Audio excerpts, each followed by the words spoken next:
Dubai, September 26. PTI players being sent off for misconduct is all set to become a reality in cricket with the ICC's revamped playing rules, which will be effective in all series starting September 28 or later. The significant changes also include a restriction on the dimensions of the bat and changes to the decision review system. However, the ongoing India-Australia limited overs series will continue to be played as per the old rules.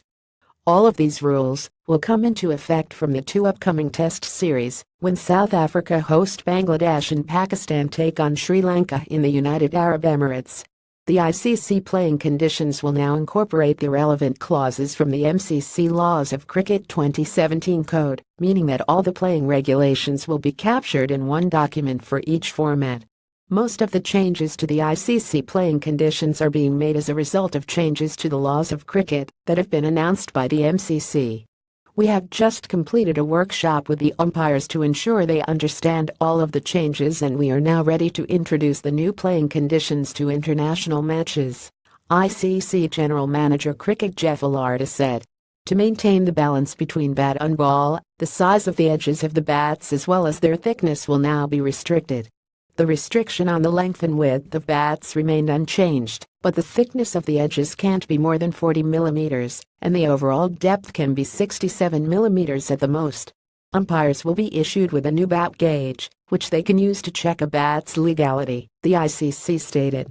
In a new playing condition pertaining to players' conduct, a player can now be sent off the field for the rest of the match for any serious misconduct, meaning it will apply to level 4 offenses, while the level 1 to 3 offenses will continue to be dealt with under the ICC Code of Conduct, it said.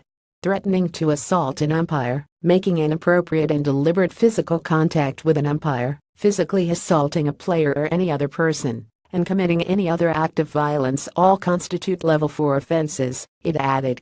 Also, in the DRS rules, a review will now not be lost in case of a decision that remains unchanged, solely as the result of an umpire's call.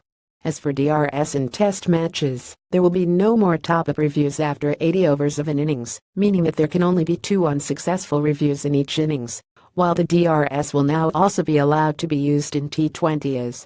An important change with respect to run-outs is that if a batsman is running or diving towards the crease with forward momentum and has grounded his or bat behind the popping crease, but subsequently lost contact with the ground at the time of the wickets being put down, the batsman will not be run out.